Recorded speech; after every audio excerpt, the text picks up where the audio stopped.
Hey everyone, my name's Kelvin, and this is the second video in the tutorial series for Coloring Book Pro Garden Edition.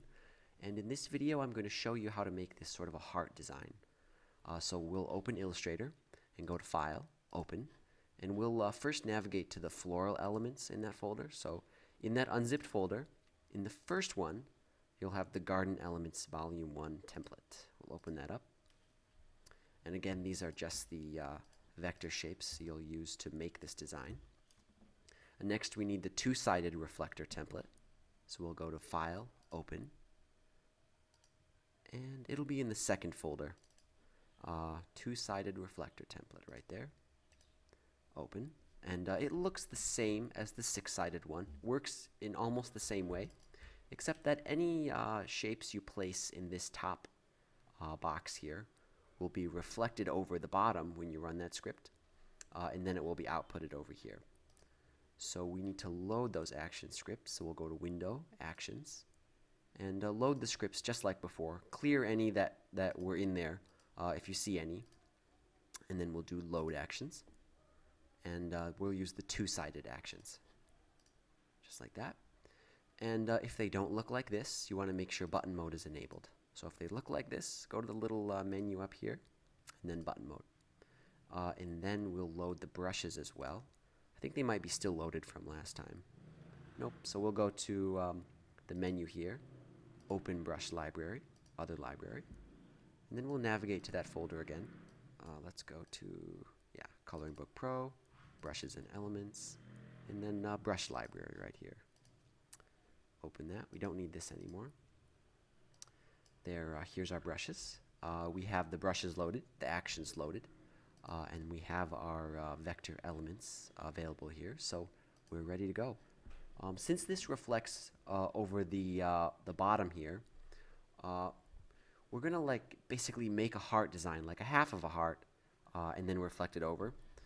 So we'll make the heart upright, and then we'll rotate our half side design sideways. So let's start by making half of a heart.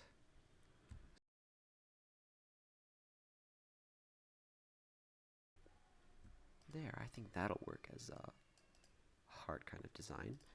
I'll use the Pathfinder tool to cut it. So I'll make another shape on top, and then go to Window, Pathfinder, and I'll use this cut command. Then I'll duplicate that, and I'll just use the flip script here. We'll line them up and then join them. There, I think that's a pretty good heart. I might try to lower this little point there. Maybe move this out to the edge a little more.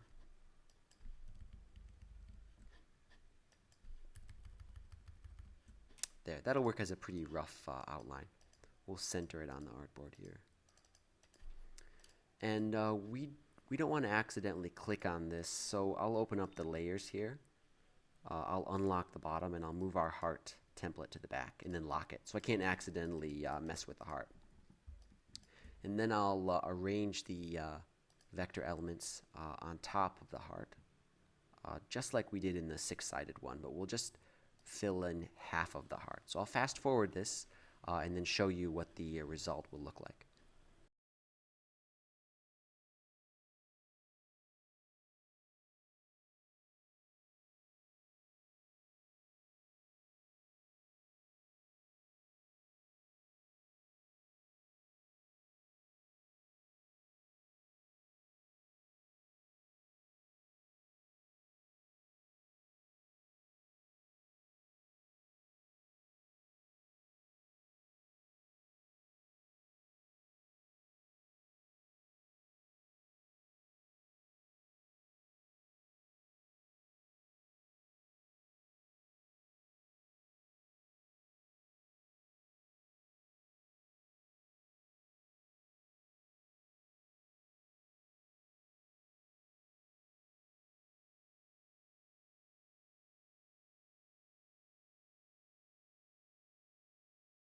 There we go. I'm pretty happy with this layout. We'll remove the heart outline. We don't need it anymore. So we'll open up the Layers panel and unlock the layer. We'll clear it. and then we will lock the layer again and then go back to our working layer. Then since this template reflects along this axis, the horizontal one, we'll need to select everything and then rotate. There we go. I use the rotate 90 degrees a few times until I'm happy with how that works. There we go. And I'll go ahead and group this just so I can avoid accidentally separating the parts. So we'll line it up on the template again.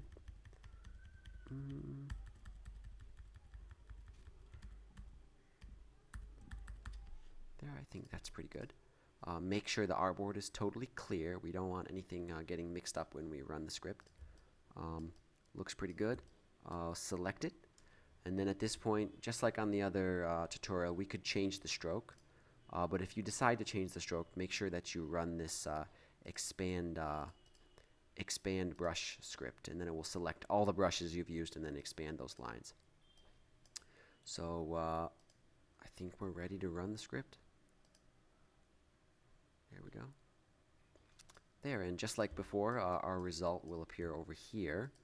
Now, since anything that's placed on the edges, over the edges of the guides, will be reflected on itself, most of the time that helps hide the seam where the reflection occurred.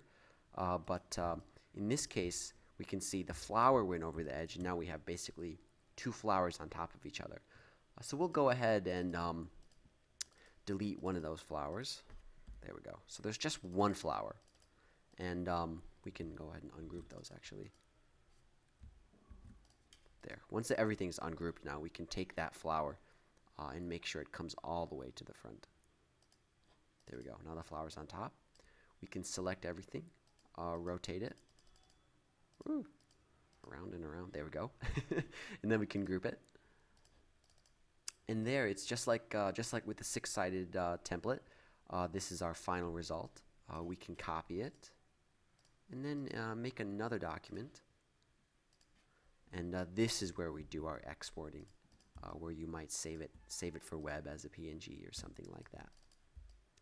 There, hopefully this is a pretty good overview on how you can make a kind of a reflected design. This works obviously with heart, but you could make any kind of design that needs to be reflected, like it could be a star, or it could be a butterfly, or really anything that you wanted. And if you have any questions, of course, just send me an email or leave a comment, or you could send me a message on Creative Market. But thanks for your support, guys, and other than that, thanks for watching.